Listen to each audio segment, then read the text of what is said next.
Assalamualaikum warahmatullahi wabarakatuh. Waalaikumsalam. Ini Pak Punten, saya perkenalkan, saya nama Syekhullah. Saya termasuk pengurus ranting NU Bisa? dan termasuk muhibin dari Bapak Kiai Madudin. Kalau sudah ranting itu mana? Dia takutin. Ranting NU Candulan. Candulan. Adi Mulyo. Oh. Iya, oke. Saya termasuk muhibin dari Bapak Kiai Imaduddin Al-Bantani. Dan selalu saya ikut berkomentar dalam misalnya YouTube ataupun ulasan-ulasan dari Bapak Kiai Imaduddin. Setelah saya amati sampai sekarang, ini kayaknya NU ini terbelah, Pak. NU terbelah karena saya lihat termasuk Sido Kiri, terus lagi Sarang, termasuk juga Sarang kali Gus Najib itu, termasuk juga dari Ketua PBNU, saya amati juga dia. Jadi untuk kedepannya, untuk masalah nasab, ini mohon penjelasannya Bapak Imad, biar mungkin ini jangan berlarut Pak Kiai, ini mohon nanti penjelasannya bagaimana. Termasuk juga dari kesepuan PBNU, Rais Am, Betul Ahyar juga kayaknya masih ngambang itu, bahkan tidak berpihak kepada kita termasuk. Jadi mohon penjelasannya kepada Bapak Kiai Imad untuk permasalahan ini kedepannya bagaimana biar tuntas. Terima kasih. Assalamualaikum warahmatullahi wabarakatuh. Waalaikumsalam. Yang kedua, Bapak siapa? Pak Citra ini tadi ya? Pak. Oh, Pak Kiai Salim. Mik-miknya Mas. Yang lain siapa tuh? Enggak dimarahin. Assalamualaikum warahmatullahi wabarakatuh. Waalaikumsalam warahmatullahi wabarakatuh. Langsung awal apa yang diingat kalau berdekatan beliau dijanji belum menggunakan bahasa Jawa Pak Kiai. Waktu ini nopo takon nopo wajib hati. Terus ini Pak Kiai. Pertama, beliau bersyukur kepada Allah Subhanahu Wa Taala dan terima kasih kepada Pak Kiai yang selama ini hatiku padukan. Pahami, hati saya diperdak. Satu sisi orang mengatakan bahwa habaib itu turunan Nabi. Wah, kabeh ngomong termasuk Nabi dalam ini. Habaib pokoknya turunan Nabi. Nah, di satu sisi, kabeh pokoknya di bawah siku. Pokoknya habaib. Di sisi lain, hati saya ini apakah iya kalau melihat mendengarkan ceramahnya beliau ini ahli YouTube dan tahu betul kalau kata Gus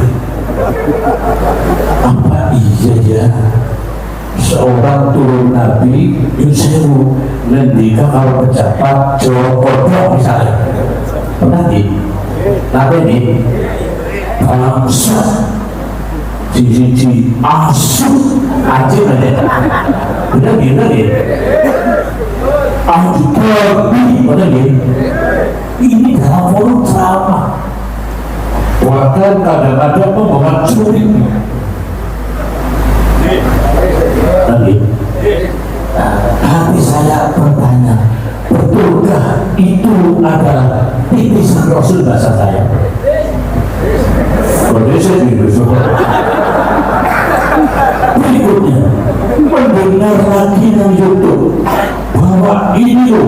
nenek moyang saya satu malam naik ketemu Allah 70 kali. Tapi ini pernah ini aku apa bisa ya seperti itu bisa tapi.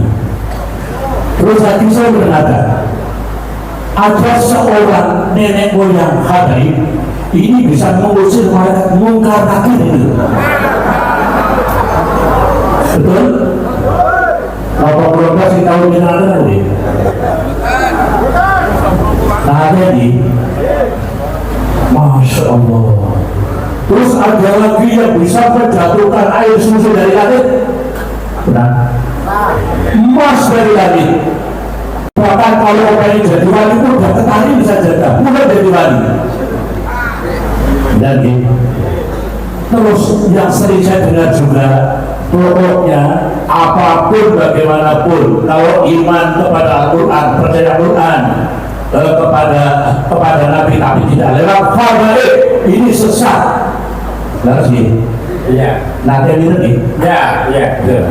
Inilah dari beberapa saya menerangkan ceramah-ceramah mereka, akhirnya hati saya kontra. Masya Allah. Ternyata ini seorang muda kelahiran tahun 76. Beliau Bapak Kiai Haji Tua kan 76. Imaduddin Usman Al-Batani. Ini melakukan kajian. Oh, ya pantes. Langsung saya percaya Pak Kiai. Langsung saya percaya. Oh, ya pantes kalau ini bukan dari Nabi, ya pantes. Tapi kalau cara seperti itu saya tidak percaya. Terima kasih. Assalamualaikum warahmatullahi wabarakatuh. Ada satu lagi sebentar ya itu ya bentar. Namanya juga. Nama disebutkan tadi nomor 2 Bapak Kim Said, nomor 3. Assalamualaikum warahmatullahi wabarakatuh. Maaf langsung saja, nama saya Triyono Idris dari Idris. Desa Kabinet, Kecamatan Miri. Pada kesempatan ini saya ingin bertanya, minta dijelaskan apa solusinya apabila ada seorang muhibbin habaib yang sudah terlanjur berguru bahkan dengan toriko dengan penuh kesadaran, penuh kecintaan, tapi akhirnya setelah mendengar pencerahan dari Hadratus Syekh Imaduddin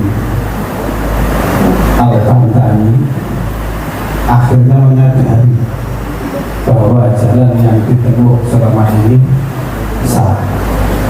Lalu bagaimana yang harus dilakukan? Karena sudah terlanjur berguru kepada seorang guru minal habaib, bahkan sudah diperingat, otomatis bila matinya takut nanti ilmunya tidak manfaat, takut kualaf, takut sukun khotimah dan sebagainya. Demikian pertanyaan dari saya. Assalamualaikum warahmatullahi wabarakatuh. Waalaikumsalam. Sementara 3 dulu ya, pakai diputarkan. Ya. Kita dalam berdakwah, di dalam menyampaikan kebenaran,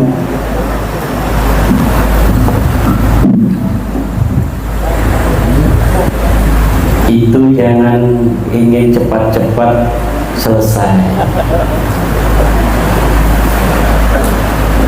Innal insana lafi khusrin illa alladhina amanu wa 'amilus salihati wa tawasaw bil haqqi wa tawasaw bis. Seluruh manusia dalam kerugian kecuali orang-orang yang beriman, beramal saleh dan senantiasa saling menasihati, saling berwasiat dalam kebenaran dan dalam kesabaran. Nabi Muhammad itu 23 tahun. Yang punya Jibril 23 tahun. Saya punyanya cuma PWI. Ngopi melulu. Yang punyanya malaikat yang gak ngopi gak tidur 23 tahun.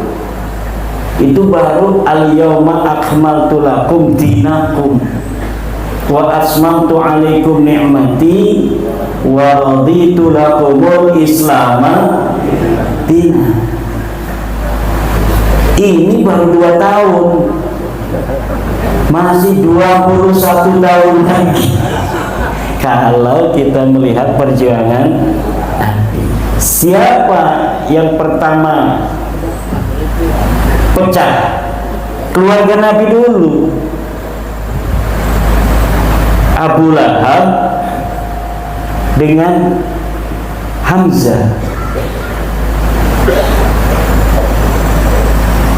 Hamzah masuk Islam, Abu Lahab tidak masuk Islam.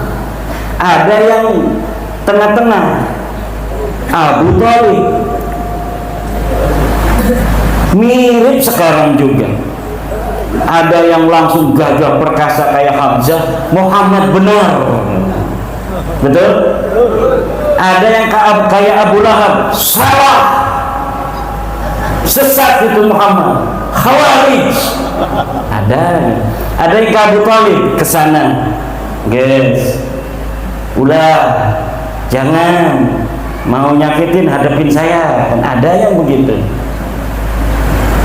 Kan ada orang tua kita ngomong itu, yang pendukungnya Kiai Imad jangan mencaci Habib, caci saya. Pendukung Habib jangan caci Kiai Imad, caci saya. Pendukung Imad jangan caci Habib, caci saya. Itu Abu Thalib itu. Abu Thalib. Kenapa? Ya karena kebenaran apabila diberikan pasti akan membawa sebuah konsekuensi. Hati manusia itu diciptakan oleh Allah unik. Hati manusia diciptakan oleh Allah unik. Setiap kita nih hadirnya satu, matanya seluruhnya ke saya, tapi cara memahami saya beda-beda. Ada yang apa sih maksudnya udang-udang putih atasnya merah, ini PDI kali orang. Ada lagi yang mikir di hatinya, katanya lagi ngomongin nasabnya orang Yaman tapi pakaiannya kayak orang Yaman.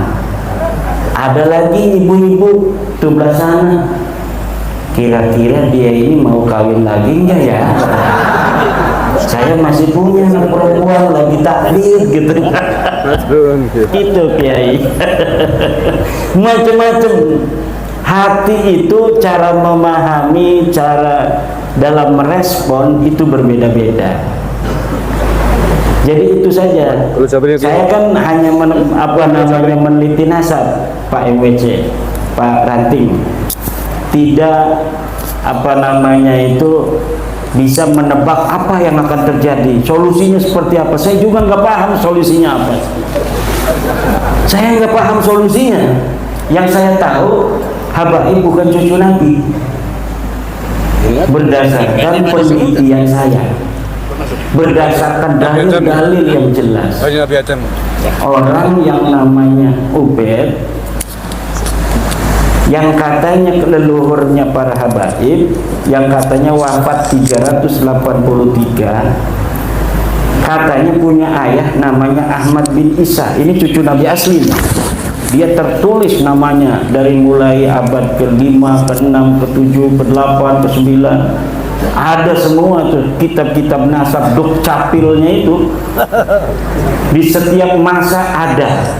Ditulis Ahmad bin Isa anaknya Muhammad An-Naqib, anaknya Ali Al-Uraidi, anaknya Ja'far Shadiq, anaknya Muhammad Al-Baqir, anaknya Ali Zainal Abidin, anaknya Husain, anaknya Siti Fatimah Az-Zahra, anaknya Nabi Muhammad. Semuanya ditulis. Sahih. Ahmad bin Isa ini adalah cucu baginda Nabi besar Muhammad sallallahu alaihi wasallam. Nah, ini yang wafatnya ini 345 Ahmad bin Isa, yang di kitab-kitab itu ada dicatat anaknya cuma 3. Satu namanya Muhammad, kedua namanya Ali, ketiga namanya Husain. Jadi namanya 3. Dari mulai abad di mana dia hidup, kemudian kitab-kitab banyak dicatat, ditulis, semuanya ngomongnya begitu. Tidak ada yang mengatakan punya anak namanya Ubaid. Baru di abad 9 ada kiai namanya Ali As-Sakron.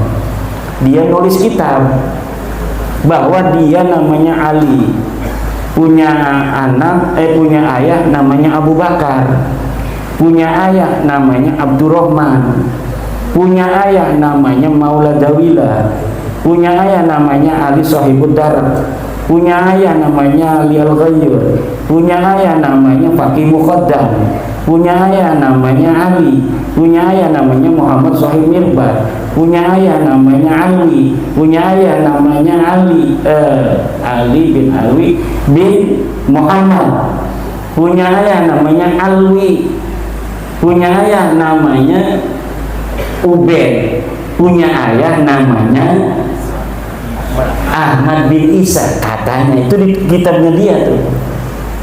Itu mulainya pengakuan abad ke-9 Hijriyah.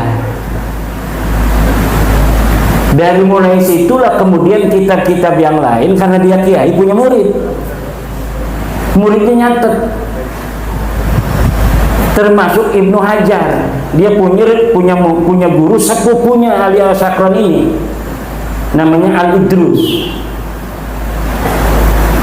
Nah, akhirnya sampai sekarang dalam kitab itu, kata Ustadz Hanif Alatas tuh, sudah 180 kitab yang menulis bahwa Ubaid punya ayah namanya Ahmad bin Isa. Kenapa? Ya dari mulai abad 9 itu. Sebelumnya mah nggak ada. Dia tidak tahu kalau sebelumnya orang Irak, orang Iran sudah bikin kitab. Orang namanya Ahmad bin Isa ini aslinya orang Madinah. Dia cucu Nabi itu banyaknya dari kota Madinah. Nanti baru cucunya ada yang pindah, tapi nggak ada yang namanya Ubaidillah ini. Pindah kemana? Pindah ke Qum di Iran. Itu ada nanti cucunya Ahmad bin Isa yang pindah ke Qum di Iran. Makanya kemudian yang orang Qum ini nyatet kakek-kakek mereka, keturunan mereka ke atas. Kakek dia namanya Ahmad bin Isa, punya anaknya 3, dicatat. Ini orang yang jauh di sana, Yaman. Pada abad selanjutnya 550 tahun kemudian, karena zaman dulu itu nggak kayak zaman sekarang, ada YouTube, ada internet, dia nggak pernah ke sana, nggak pernah lihat kitabnya, jadi nggak tahu kalau di sana banyak kitab yang sudah mencatat nama-nama ini. Akhirnya orang Yaman bikin sendiri setelah 550 tahun wafatnya Ahmad bin Isa, bahwa Ahmad bin Isa punya anak namanya Ubaid. Ini yang kemudian kita teliti, karena sekarang kitabnya udah lengkap semua tuh di internet. Beli di pasar kebun yang kitabnya kitab-kitab nasab nggak bakal ketemu. Karena apa? Nggak penting bagi santri. Ngapain kita bin begitu? Apa untungnya kan? Tapi kalau untuk peneliti penting. Makanya saya mah langsung mesen habis 3 jutaan kitab aslinya. Jadi PDF-nya punya, kitab aslinya pun punya. Kita beli dari luar negeri. Awalnya waktu pertama nulis saya hanya pakai PDF dari internet, banyak, semua kitab ada itu. Kita bisa masuk ke Leiden lewat internet. Saya pernah ke Leiden di Belanda, ternyata informasi yang ada di perpustakaan Leiden itu bisa diakses di internet. Akhirnya saya hanya mengakses dari internet aja. Kalau bapak-bapak pengen baca surat-surat Utsman bin Yahya kepada Snogronje, lihat aja tuh, masuk ke perpustakaan Universitas Leiden di internet, klik. Yang penting bisa bahasa Inggris, kalau nggak bisa pakai translate. Kemudian cari manuskrip tentang Utsman bin Yahya, keluar semua itu bagaimana surat-suratnya kepada Snogronje. Wahai tuanku yang mulia Snogronje, kalau ketemu dengan Gubernur Jenderal, tolong sebut nama saya agar saya nanti akan diperhitungkan oleh Gubernur Jenderal. Begitu, ada itu yang seperti itu dalam bahasa Arab. Karena apa? Orang Belandanya namanya Snogronje ini pinter bahasa Arab. Makanya Utsman bin Yahya nulisnya bahasa Arab. Banyak tulisan-tulisan Utsman bin Yahya, termasuk tulisan pada Syekh Nawawi. Itu bisa dilihat di perpustakaan Universitas Leiden. Tidak usah ke Belanda, cukup di perpustakaan Leiden yang ada di internet. Masuk di situ, ada yang destructed, artinya tidak bisa diakses. Kalau kita belum pernah ke sana harus punya kartu. Kalau saya punya kartunya Universitas Leiden itu. Jadi saya karena pernah ke sana, saya daftar di sana sebagai anggota daripada perpustakaan Leiden. Akhirnya saya bisa mengakses seluruh apa yang ada di internet itu. Tapi kalau kita bukan anggota, ada yang ditutup, dikunci, ada yang bisa diakses. Surat Utsman bin Yahya bisa diakses siapa saja. Tapi kalau untuk manuskrip-manuskrip tertentu, banyak yang tidak bisa diakses, kecuali kita jadi anggota perpustakaan Universitas Leiden Belanda. Begitu. Bayar. Jadi kita daftarnya untuk bayar. Itu walaupun adanya di luar universitas, itu nggak bisa diakses dari internet itu, walaupun begitu dekat. Harus anggota. Hebatnya gitu. Makanya kita harus meneliti di sana. PBNU kemarin mengutus juga salah seorang peneliti ke Universitas Leiden. Saya minta juga surat yang lain, karena saya tidak bisa mengakses surat yang bukan dari Utsman bin Yahya sekarang. Yang bisa diakses surat Utsman bin Yahya langsung dipoto oleh dari teman yang dari PBNU. Selain Utsman bin Yahya, ternyata juga membuat doa untuk Ratu Wilhelmina, namanya Ismail Al-Atos. Itu bikin surat, bikin doa untuk Ratu Wilhelmina. Sama saja. Nah, tetapi para hadirin, kembali ke pertanyaannya. Saya ini sebenarnya karena tadi digocok-gocok di mobil, jadi mobilnya pakai patwal. Coba dari Pasuruan ke sini, di sana pakai patwal, di sini pakai patwal. Nggak bisa istirahat, 140 terus. Ngok gitu. Jadi masih rada puyeng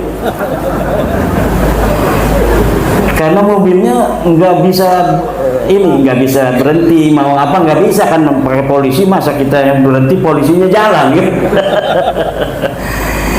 Nah, kita kembali ke tadi ya, belum selesai. Kemudian bukan hanya tidak ada di dalam kitab nasab, Pak. Dalam sejarah pun, semua kitab sejarah yang ditulis di abad-abad itu, kan banyak itu kitab. Imam Syafi'i itu, Pak Kiai, itu wafatnya 204 Hijriah. Beliau lahir 150 Hijriah. Kan punya kitab namanya Al-Um, berjilid-jilid. Ibnu Hisham, berjilid-jilid kitab sejarah. Itu Ibnu Ishaq aja 80 Hijriah. 80 Hijriah sudah ada kitab sejarah Ibnu Ishaq. Kemudian dilanjutkan oleh Ibnu Hisham. Itu di Saudi, di Mesir, di Irak, di Iran banyak kitab sejarah, termasuk di Yaman. Itu di Yaman ada Musallam al-Haji di abad ke-5 ke-6. Itu tidak ada nama-nama keluarga mereka dicatat itu. Katanya imam mujtahid. Kalau mujtahid mutlak sama dengan Imam Syafi'i. Tapi tidak ada beritanya sama sekali di kitab-kitab sejarah. Ada kitab Tabaqat al-Ulama wal Muluk, As-Suluk fi Tabaqat Ulama wal Muluk. Katanya keluarga mereka sebagai mujtahid mutlak, sebagai imam, sebagai orang-orang ulama besar, sama sekali tidak ada di sana. Jadi ini yang terjadi sebagai pengakuan yang sudah ratusan tahun, tapi ketika diminta bukti materialnya sama sekali tidak ada. Itu. Kemudian untuk yang kedua apa itu? Gurunya Thariqah. Nah, kalau masalah Thariqah udah yang jelas saja, Thariqah Khalidiyah Naqsabandiyah.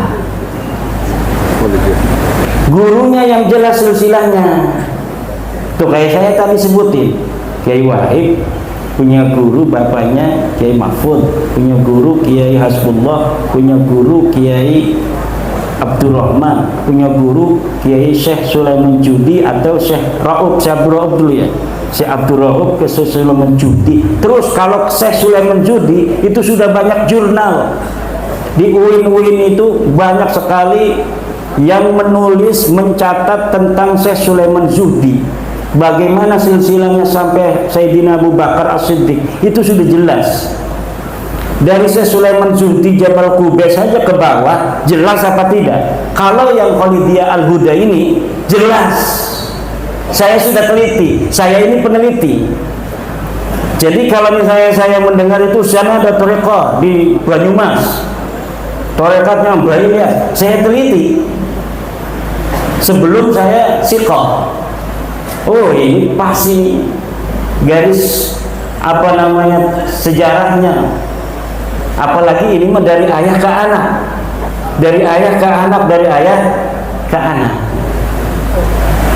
Jadi sebenarnya bukan karena dia balawi kita nggak boleh untuk mengambil ilmu atau thariqah, bukan. Tapi sanadnya nyambung apa kagak? Teliti dulu silsilahnya itu. Bener nggak dia berguru kepadanya?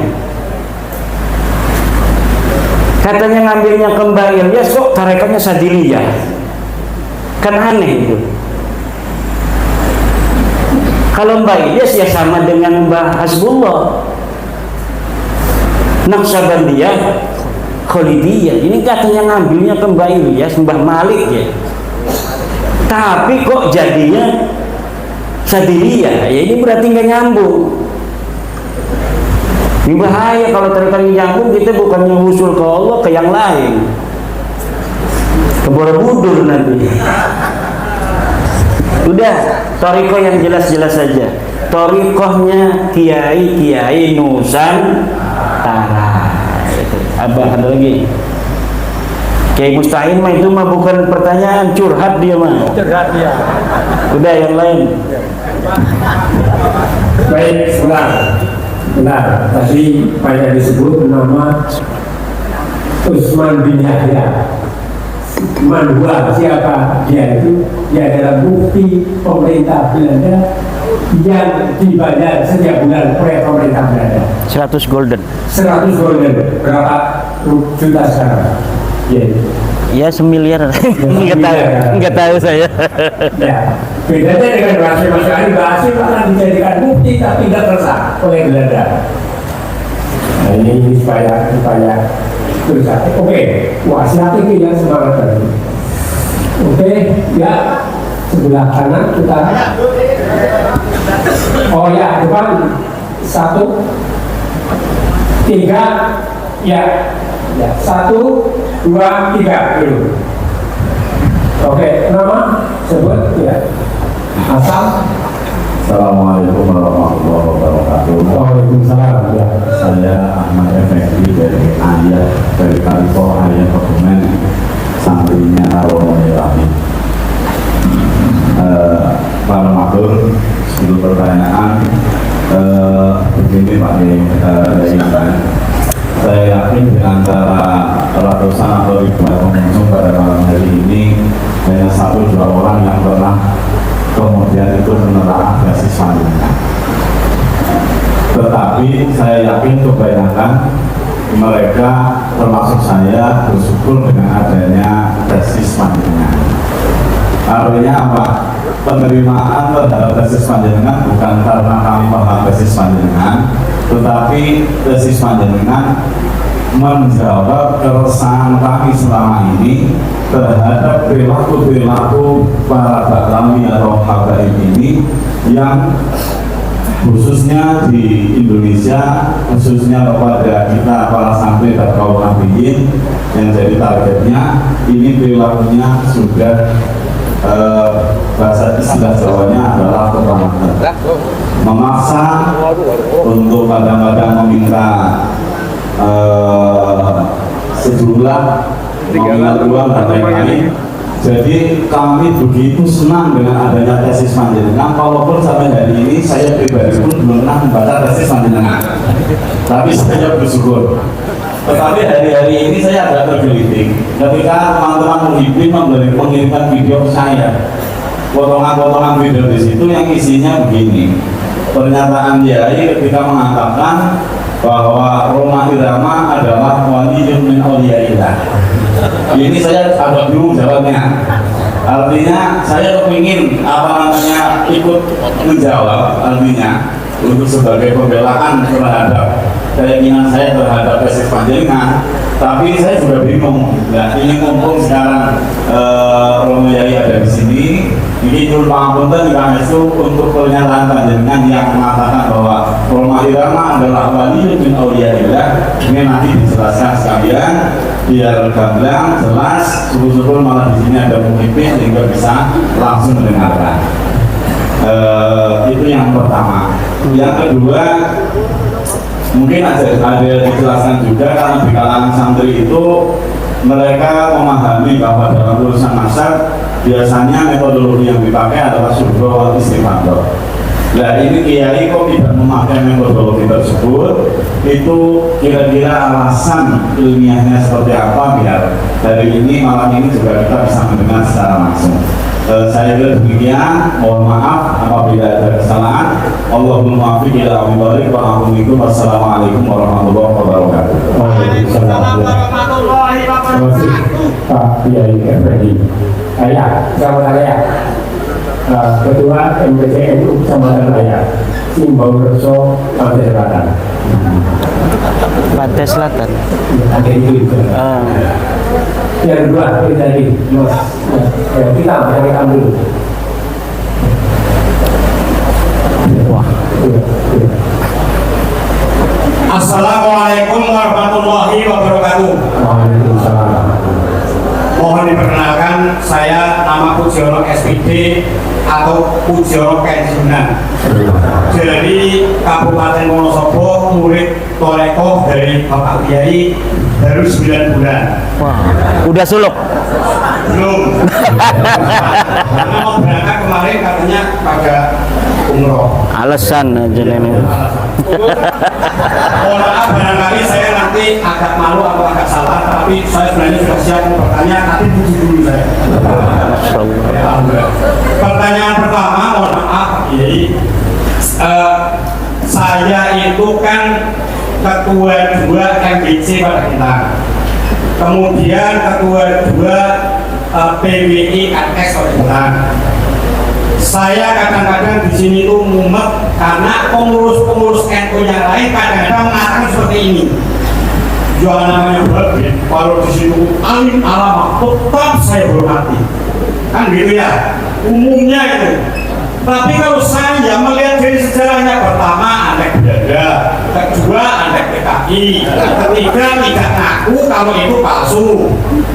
Walaupun alim apa dia pemalsu duit dihukum. Apalagi pemalsu nabi. Ya tinggal menunggu pembakaran menurut saya. Jadi menurut saya ya belum ngaku namanya pemalsu. Kecuali dia sudah sujud syukur anak setahun pasrah ngalah, itu mungkin baru. Mohon maaf ya. Terus kemudian yang kedua gini, pada cerita makam-makam palsu bikinan bin Yahya itu sudah dihancurkan, termasuk di Cukrang, Gedongan, Ngawian. Terus kemudian setelah diperhatikan di situ, ada di antaranya adalah anggaran desa ya. Kemudian untuk membuat pas di tepi sungai, untuk membuat gedung dan sebagainya. Nah, menurut saya itu ada beberapa pelanggaran, melanggar pemalsu, melanggar nganggur duit desa dan sebagainya. Bisakah ini dituntut menurut aturan hukum negara? Ya, nanti biar dijelaskan. Saya kira itu pertanyaan saya, dan semoga benar-benar nanti saya memperoleh penjelasan yang jelas dari Bapak. Akhirul kalam, wabillahi taufiq wal hidayah. Assalamualaikum warahmatullahi wabarakatuh. Ya, nomor 3. Yang pertama saya berikan apresiasi yang luar biasa kepada Mas Dewi Iman yang telah membuka hati terkait dengan masalah-masalah sehingga menemukan santri-santri di US sekarang lebih giat terkait dengan kajian-kajian itu. Kemudian yang kedua, kalau kita melihat sejarah tadi beliau sampaikan sejarah pada kesimpulan itu yang sampai sekarang termasuk di Indonesia itu termasuk super sukses menurut kami, super sukses terkait dengan itu. Nah ini dari kegiatan-kegiatan yang seperti yang dilakukan oleh saudara-saudara kita, sebenarnya itu motifnya apa? Kalau saya dulu pada era tahun 90-an sempat ya senam jantung, karena kalau ada tamu aku ya harus ngambil itu tidak, dan dahulu itu saya ya sempat saya pernah menyampaikan agak sedih juga ikhlas ajengan itu maupun bingung juga ajengan ini maupun bingung, sehingga kami dulu berpikirnya motifnya hanya sekedar ekonomi atau mungkin ada motif-motif agen internasional ya terkait dengan suksesnya di Indonesia khususnya, mungkin di negara lain pun tidak. Apakah ada motif terkait politik internasional atau mungkin motif yang lain dengan tadi pemalsuan dan yang lain tadi dan propaganda di Indonesia? Assalamualaikum warahmatullahi wabarakatuh. Terima kasih. Ya, baik Pak. Oke, yang ketiga, yang satu Pak Kiai Ahmad Effendi dari soal isbatul nasab tadi. Ya. Orik dan surut. Orik Tentang Bang Haji Roma Irama ya, apakah dia wali atau bukan? Sebelum saya jawab itu, wali itu ciri yang sangat melekat pada wali sesuai dengan Al-Quran adalah adamul khawf wa adamul hazan. Ala inna awliya Allah la khawfun alaihim wa la hum yahzanun. Ingatlah sesungguhnya para kekasih-kekasih Allah, para wali-wali Allah tidak punya rasa takut akan sesuatu yang akan dihadapi, walahum yahzanun, dan tidak pernah bersedih tentang apa yang terjadi dan sudah terjadi. Itu ciri wali. Dan itu dua-duanya fi'lul qalbi, la ya'lamuhuma illallah. Tidak ada yang tahu masalah apakah dia punya khauf, apakah dia tidak punya khauf, apakah dia punya hazan atau dia tidak punya hazan. Itu tidak ada yang tahu kecuali Allah. tetapi kita bisa berhusnudzon pada orang yang berani dalam menyampaikan kebenaran. Itu kita bisa berhusnudzon, wah wali Allah ini. Orang yang kalau anaknya wafat sedih sebentar saja, tapi dia masih bisa mengerjakan hal-hal lainnya, kewajibannya. Yang biasa ngajar ngaji aja. Yang biasanya kerja biasa dia. Kelihatan dalam wajahnya ada rasa sedih sebagai manusia, tetapi tidak mengurangi atau menghalangi aktivitas dan tugas-tugasnya. Itu bisa kita husnudzoni sebagai seorang wali. Tapi hanya husnudzon. Hakikatnya hanya Allah. Nah, sekarang mengenai Rhoma Irama, sebenarnya saya tidak mengatakan itu. Yang saya katakan itu di Purbalingga, itu ada saksinya. Karena Mas Agus Mar ini hadir waktu itu. Saya menceritakan ada seorang kiai yang husnudzon kepada Rhoma Irama, menyebut Rhoma Irama itu waliyun min auliyaillah. Saya sebutkan juga nama kiainya, itu Kiai Haji Raden Syarif Rahmat. Masih ada di YouTube-nya. Coba lihat YouTube-nya itu. Kiai Haji Syarif Raden Rahmat, Kiai Haji Raden Syarif Rahmat menyebut Rhoma Irama waliullah. Itu masih ada. Lalu apakah saya setuju dengan pendapat daripada Yai Syarif itu? Setuju. Walaupun saya hanya menceritakan, tetapi saya husnudzon. Walaupun namanya wali bisa dicabut. Jadi waliullah itu bisa dicabut. Hari ini wali, besok bisa jadi mantan wali. Sekarang berani, besoknya enggak gitu kan. Sekarang dia itu ikhlas, tidak pernah bersedih kalau ada musibah dan sebagainya. Besok bisa jadi karena suatu hal keyakinannya kurang. Li'annal imana yazid wa yanqus. Iman itu bisa bertambah dan bisa berkurang.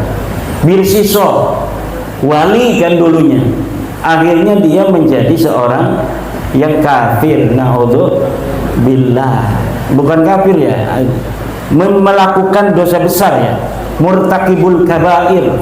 Dia berzina, dia minuman keras dan sebagainya. Ya, jadi siapa sih yang tahu wali? Yang jelas bukan YouTuber. Sekarang yang tahu wali itu YouTuber. Ada orang gila di syuting wali majdub gitu. Akhirnya yang mensuhrah istifadah kan YouTuber. Jadi siapa yang mengangkat wali zaman sekarang? YouTuber. Jadi kalau kita pengen dianggap wali, ngasih rokok sama YouTuber.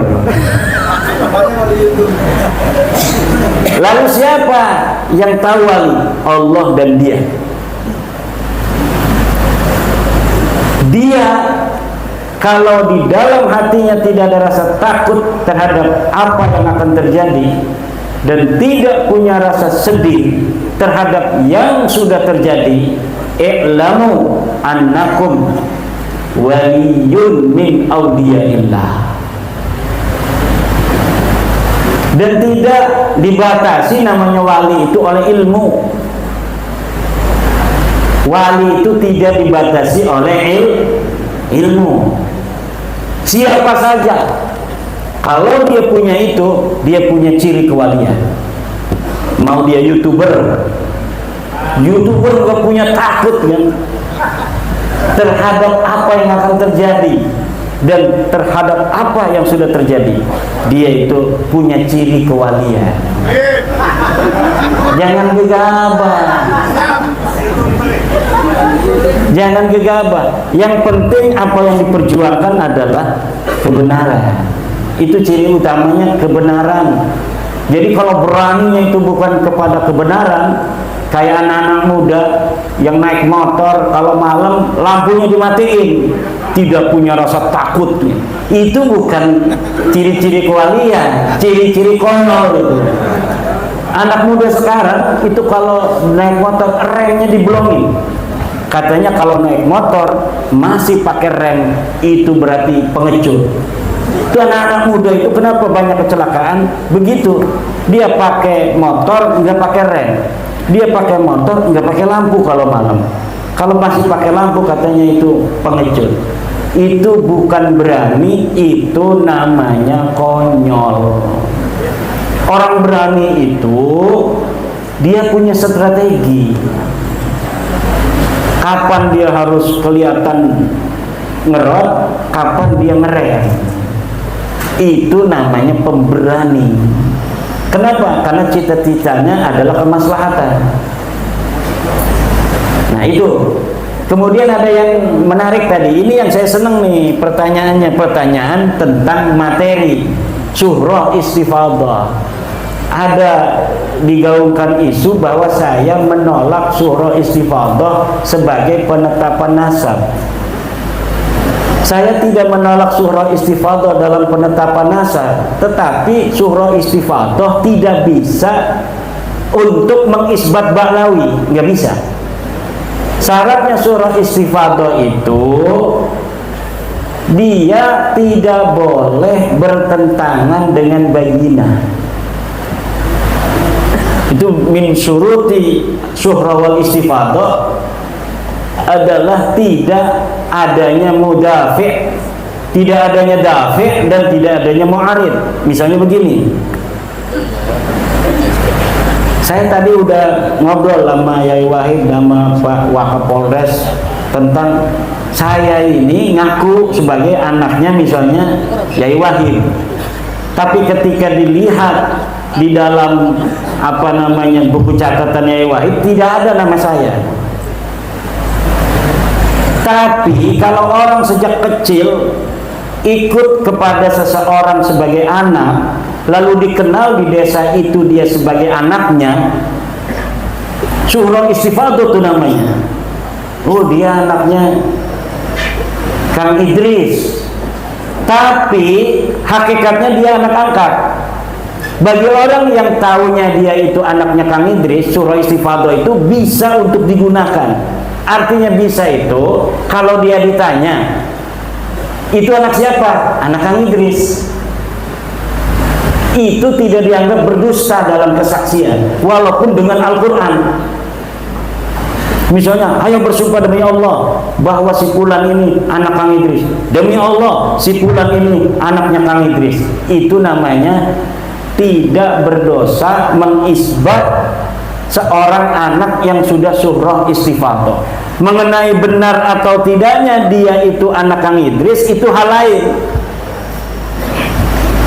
Jika tiba-tiba datang saksi dari keluarganya anak angkat ini mengatakan dia itu anak saya dan saya memberikan kepada Kang Idris waktu bayi, dan ini buktinya, ini fotonya, sidik jarinya, kan bayi sekarang disidik jari ya ini. Jadi di surat itu, di surat kelahiran sidik jarinya ada. Pas disidik jari diperiksa sama, bener ini, berarti ini sudah ada bayyinah bahwa dia bukan anak Kang Idris. Nah, syuhra istifadah kalau sudah ada mudafi' begini, sudah ada mu'arid, sudah ada dafi', maka ini sudah tidak bisa digunakan. Sekarang kan Habib syuhra istifadah nih sejak 2002, sebelum 2002 dia sebagai turunan Nabi. 2022, sebelum 2022 ini dia syuhra istifadah turun Nabi. Sekarang saya bawa bukti, ini kitab abad keempat, namanya Siri Silsilatul Alawiyah. Ini kitab abad kelima, namanya Tahdhibul Ansab, namanya Al-Mazdi, Muntaqilatul Talibiyah. Ini kitab abad ke-6 597 Hijriah, namanya As-Sajarah Al-Mubarakah. Ini abad ke-7, namanya Al-Fahri. Ini abad ke-7, namanya Al-Asili. Ini abad ke-8, namanya As-Sabatul Musal. Ini abad ke-9, namanya Umdatul Talib. Tidak ada Ubaid sebagai anak Ahmad.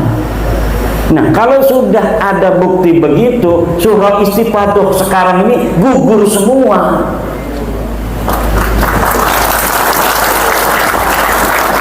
Gugur semua. Diambil darahnya, diperiksa, beda juga dengan turunan Nabi yang lain yang udah double itu.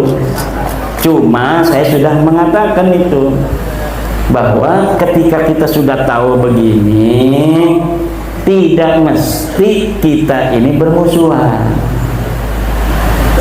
Kalau dirinya sendiri mereka ini mau mengaku sebagai cucu Nabi, ya silakan aja. Ada yang ngajak mubahalah sama saya, namanya Agus Abu Bakar Al-Habsyi. Ayo mubahalah, siapa yang kena laknat Allah? Nggak mau saya. Kenapa? Saya kalau bermubahalah dengan yang sudah jelas begitu, saya zalim hukumnya. Orang saya sudah tahu kok. Kayak tadi tuh, orang tuanya ini, orang tuanya kan yang ngomong sama anaknya ini, kamu bukan anaknya Kang Idris, kamu anak saya. Nggak mau, saya anaknya Kang Idris. Mubahalah, siapa yang dapat laknat Allah? Jelas ibunya ini nggak bakal mau. Karena ibunya tahu ini anak dia. Kalau dia mau bahala anaknya yang akan celaka. Saya kepada habaib itu begitu.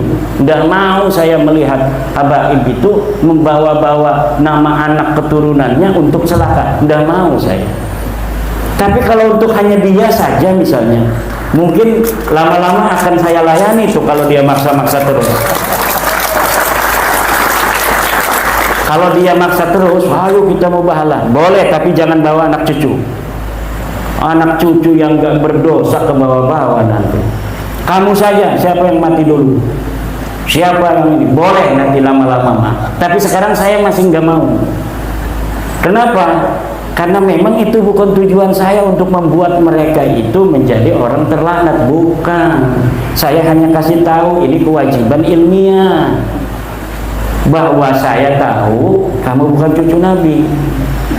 Wow, kamu pemecah belah umat, kamu unyil, kamu Yahudi pesek.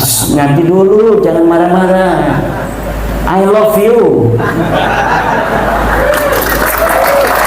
Aku cinta padamu. Kalau aku tidak cinta kepadamu, akan saya biarkan aja, biarin aja dia. Tapi selain aku cinta padamu, aku juga cinta kepada putra-putri Nusantara yang dengan oknum-oknum yang banyak itu mengaku-ngaku cucu Nabi, menjadikan saudara-saudara saya putra-putri Nusantara banyak yang dizolimi.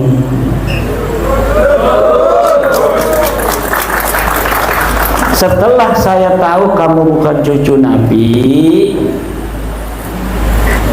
dan masih banyak saudara-saudara saya yang mengakuinya, walaupun dengan mengakuinya itu mereka rugi dunia akhirat, kewajiban saya untuk mengatakan dan merayu, mendakwahi, menasehati, mewasiati saudara-saudara saya, mereka bukan cucu Nabi.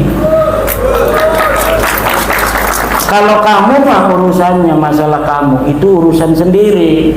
Mau ngaku ya itu kan kebebasan di dalam meyakini sesuatu.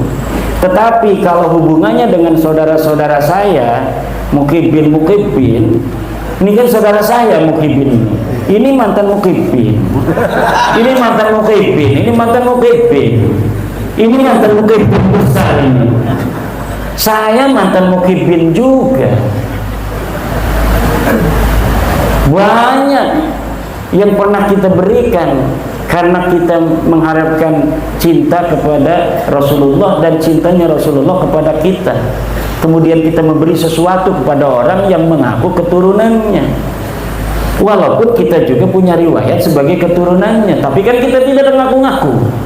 Kita mah dipegang aja sendiri, bisa jadi nanti akan ketemu Rasulullah diaku sebagai anak cucu benar. Alhamdulillah. Lebih baik kita deg-degan apa benar apa bukan ini silsilah orang tua kita. Tapi kemudian kita karena benar apa tidak begitu, kemudian kita tidak mengaku-ngaku di hadapan orang. Lalu ketika ketemu Nabi, wahai cucuku sini duduk bersamaku. Daripada orang yang tiap hari ngaku-ngaku sebagai cucu Nabi, marah kalau bukan dibilang bukan cucu Nabi, pas ketemu Nabi, wahai kakekku, kakek moyangmu, saya bukan kakek kamu, sana kamu. Daripada digituin, malu-maluin. Betul apa tidak? Dan saya kalau tidak yakin apa yang akan saya sampaikan ke masyarakat itu sebelumnya itu adalah kemaslahatan, saya tidak akan sampaikan. Lama itu bagaimana saya, apakah ini maslahat apa tidak buat habaib, terutama ini maslahat ataukah tidak untuk umat Islam. Kalau maslahat, ya Allah berikan keteguhan padaku untuk mau mengungkapkannya. Kemudian Allah memberikan keteguhan, ungkapkan. Buktinya tidak ada penghalang waktu saya mengungkapkannya. Ketika saya taruh itu di web pondok pesantren saya, langsung mendapatkan apresiasi dari seorang doktor Universitas Islam Indonesia Internasional yang di Depok. Nanti akan saya bahas katanya di channel YouTube saya. Dibahaslah oleh beliau. Waktu itu belum banyak yang mau nonton, karena beliau kan seorang ilmuwan kan ngomongnya ngebosenin. Ngomong namanya ilmuwan, saya kalau ngelihat Dr. Sugeng ngomong itu harus berkali-kali itu di YouTube itu untuk bisa memahaminya. Beda kalau dengan kiai itu ngomongnya karena biasa dengan orang-orang awam, jadi cara menyampaikannya langsung dipahami orang awam. Kalau ilmuwan yang di kampus itu, kalau Pak Dr. Sugeng Sugiarto itu nerangin DNA, saya puternya berulang-ulang. Akhirnya saya tulis lagi dengan bahasa sederhana agar bisa dicerna oleh masyarakat awam. Bahkan saya nanya dulu, ini saya tulis begini, Pak Dr. Sugeng bener nggak yang saya tulis ini, yang diterangin Pak Dokter itu? Bener. Baru setelah itu saya sampaikan kepada admin RMI FU Banten dan nahdlatul-ulum.com. Begitu. Nah, jadi hari ini ya semuanya sudah selesai. Sebenarnya urusan nasab ini sudah selesai. Dari mana sudah selesainya? Ya dari debat di Rabitah Alawiyah kemarin yang ngelawan kursi kosong itu. Ngelawan kursi kosong aja berat mereka. Hanya moderator dari orang dia itu mereka susah menjawabnya. Karena apa? Karena memang tidak ada. Karena memang jawabannya tidak ada. Bukan mereka bodoh. Kalau ilmu mah itu kan walaupun ada takarannya, tetapi kadang-kadang kan ada aja orang lebih tinggi dari ilmu tertentu, tapi ilmu yang lain tidak paham. Kalau masalah nasab begini, masalah emas yang ada suratnya apa palsu apa tidak, ya cuma dua. Satu, telusuri surat ini dari toko mana, ada nggak tokonya yang mengeluarkan. Yang kedua, uji di laboratorium benar apa tidak ini emas. Hanya begitu saja. Dan ini sudah terbukti bahwa memang mereka tidak memiliki data. Kenapa mereka tidak memiliki data? Ya karena memang selama 550 tahun itu tidak ada sama sekali itu. Nama-nama itu nama-nama yang dibikin. Mulainya dari sekarang nih, saya pengen ini ke Gajah Mada, tapi saya tahunya hanya sampai kakek saya. Ya dari kakek saya dibikin nama-nama supaya sampai Gajah Mada. Begitu ceritanya tuh ya. Nah kalau dicari di bukti sejaman, ya nggak bakal ketemu. Kalau Empu Sendok ada di apa Tebu Ireng apa di Jombang, bener nggak? Ada prasastinya di Jombang. Di Pasuruan ada prasastinya Empu Sendok. Dilihat tahunnya 932, bener ada. Tapi kalau Ubed, kenapa itu dicari-cari naskahnya tidak ada, prasastinya tidak ada? Karena orangnya tidak ada. Jangan gegabah. Orang yang tidak disebutkan bukan berarti tidak ada. Betul. Yang tidak disebutkan bukan berarti tidak. Tadi saya nyebutin nama kiai-kiai beberapa, kebanyakan kalau semuanya. Yang tidak disebutkan itu ada kan? Tapi saya tidak sebutkan. Kenapa? Kebanyakan. Betul nggak ya dong? Ada lagi tidak disebutkan dalam kitab bukan berarti tidak ada ya. Tidak disebutkan bukan berarti tidak ditemukan. Kalau ini ditemukan tapi tidak disebutkan. Tidak ditemukan bukan berarti tidak ada. Betul. Sekarang ini Yai Mubarak tidak ditemukan sama saya. Mana itu tadi orang? Habis melantik orangnya kabur. Tidak ditemukan sama saya di sini. Tapi orangnya ada. Betul nggak? Yai Mubarak kan ada kan? Ada. Di mana? Nggak tahu. Tapi orangnya ada. Kenapa saya mengatakan orangnya ada? Karena sebelum sekarang ini saya udah ketemu dulu. Waktu baru datang salaman sama dia. Berarti yakin ada korina Yai Mubarak ini orangnya ada. Tapi sekarang tidak ditemukan. Makanya itu teori adamul wujdan la yaqtadi adamal wujud itu betul, tapi biqara'ina, harus dengan korina-korina. Korinanya apa? Seperti tadi kitanya pernah bertemu dengan Yai Mubarak, tapi sekarang tidak ada, tidak ditemukan sekarang ini, bukan berarti Yai Mubarak tidak ada. Dari mana taunya? Karena ada korina. Sebelum ini kita pernah bertemu. Itu. Apalagi? Yang Wonosobo tadi. Yang Wonosobo. Hormat kepada habaib yang alim nggak perlu, yang alim aja. Hormat kepada habaib yang alim tidak perlu. Karena palsu. Kata Bapak. Karena palsu. Kalau saya berbeda Pak. Karena kita wajib menghormati orang berilmu. Di dalam Al-Quran, di dalam Al-Quran dulu lah. Yarfa'illahu alladhina amanu minkum waladhina utul ilma. Wajib menghormati orang berilmu karena dia tinggi pangkatnya di sisi Allah. Yang kedua, akrimul ulama fa innahum indallahi kurama. Jadi orang yang berilmu baca kitab. Udahlah kalau masalah agama baca kitab aja tuh. Itu ciri yang jelas dia berilmu. Baca kitabnya dari kanan ke kiri. Jangan yang dari kiri. Jelas itu tidak bisa baca kitab. Kalau dia ngajarin misalnya Fathul Qorib di musola, habaib, babul wudu'i utawi iki iku bab wudu, bacanya pas, babu dibaca dhamma, dibaca rofa, wudu'i dibaca kasro, karena dia jadi khobar mubtada mahdhuf ay hada babul wudu'i. Nerangin dia al wudu'u misal utawi wudu, udah jelas itu orang alim, hormati.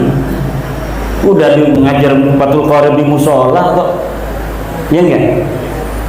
Bukan karena dia habib, tapi karena dia ngaji Fathul Qorib. Karena menghormati orang berilmu hukumnya wajib. Ada perintahnya dari Rasulullah, akrimu gopi lamar. Sing gopi lamar itu nunjukaken keakeane, nunjukaken wajib.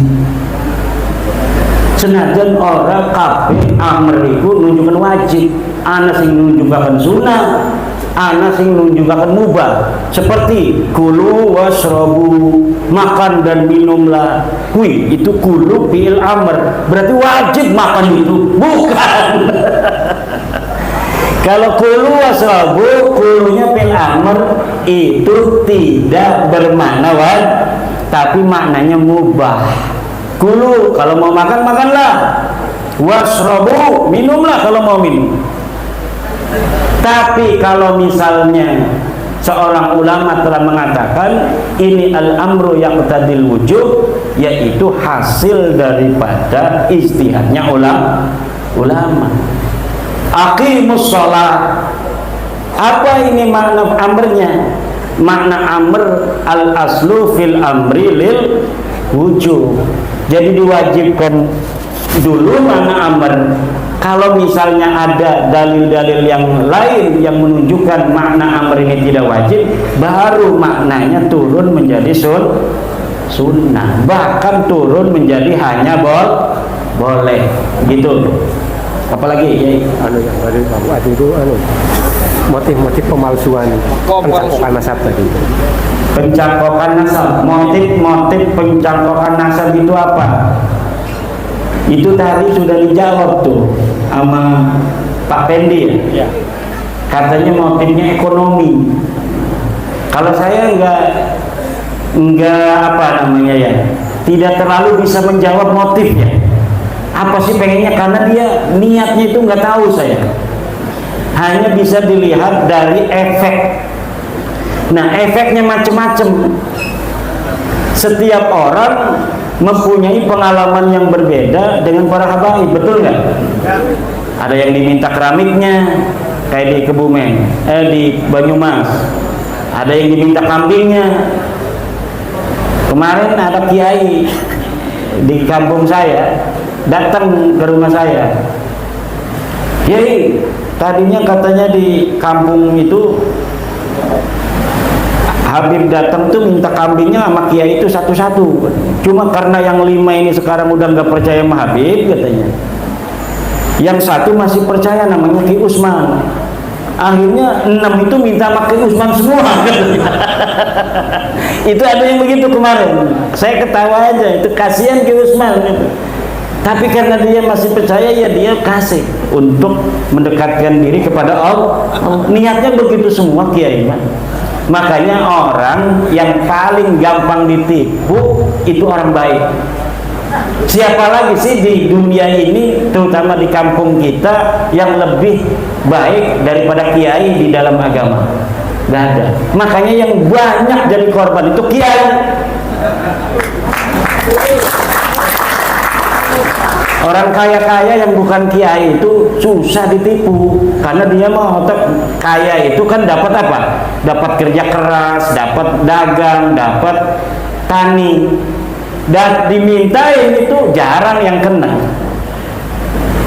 Tapi kalau kiai beda, husnudon itu luar biasa.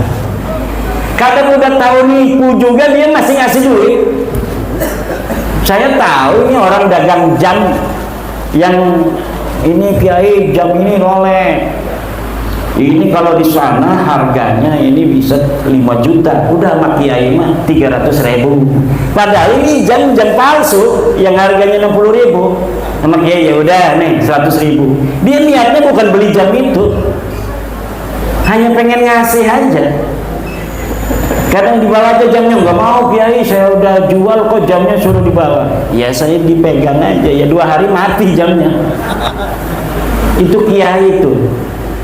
Nah sekarang kiai-kiai karena ada merasa, ya kalau yang 100.000, 200.000, kadang-kadang ada yang ngasih mobil kan, setan doang. Saya ngasih duit, ngasih mobil ini untuk cucu Nabi supaya bisa ketemu dengan siapa? Rasulullah, ya kan? Ini ternyata palsu. Ini saya ketemu dengan kakeknya dia nanti. Waduh, bahaya itu kan. Nah ini ekses-ekses yang ada di masyarakat, ya. Ekses-ekses yang ada di masyarakat mengenai hubungannya dengan pengakuan seseorang menjadi cucu Nabi. Nah, jadi kenapa sih sampai ngaku-ngaku begitu? Ya itu motifnya mungkin karena ternyata dia ngaku itu kemudian minta duit. Dia ngaku kemudian nyari-nyari pengikut supaya pengikutnya itu begitu begitu fanatik kepada dia. Bisa itu motif-motifnya. Nah, kalau kiai-kiai yang dikembangkan adalah ilmu, betul apa tidak? Jadi hubungannya dia itu bukan hubungan dagang. Ini kalau cinta aku maka kamu masuk surga, enggak begitu.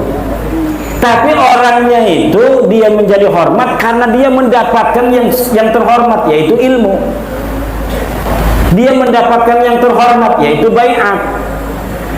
Yang ini akan menjadikan dia terhormat dan mulia. Tidak hanya sebagai sesuatu yang di awang-awang. Kalau syafaat dan sebagainya itu kan hanya jualan. Betul apa tidak? Yang jelas kalau ngasih duit sama orang itu kan tanpa ada paksaan, keikhlasan yang murni, itu pasti berpahala. Itu.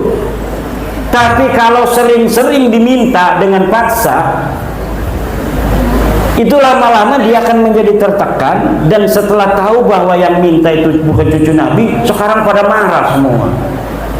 Saya disebut sebagai pejuang gara-gara ngebongkar itu doang itu. Padahal tidak ada apa-apanya, saya ini hanya memberikan data doang. Tapi disebut pejuang sama orang-orang yang ketipu itu. Orang-orang yang ketipu karena dia katanya saya sekarang nggak bisa ketipu lagi. Bukan karena yai itu orang jelek, yai ketipu karena yai orang baik. Itu aja. Tapi sekarang tolong kebaikannya ini yang proporsional. Al-ahaq sumal ahaq, yang berhak. Kemudian yang paling berhak siapa? Anak, istri, pesantren tuh, tetangga, guru-guru ngaji yang di musola tuh, yang tidak punya santri, yang dia ngajar ngaji di musola setiap malam Rebo, ngaji Fathul Qorib, yang ngaji ada 20, kiai yang bawa kopi, kiai yang bawa kue. Udah tuh, kalau kiai yang lebih kaya ngasih kiai-kiai begitu aja tuh, ganjarannya gede, alhamdulillah. Begini begitu. Terima kasih kepada Kiai Iman yang telah berani memberi jawaban, dan insya Allah belum puas. Memang tugasnya bukan untuk memuaskan panjenengan. Baik, ini sudah jam 00:27 menit. Ya udahlah. Karena beliau sudah kelihatannya sudah halu, tinggal Bapak Ibu semuanya meneruskan di YouTube atau internet ya.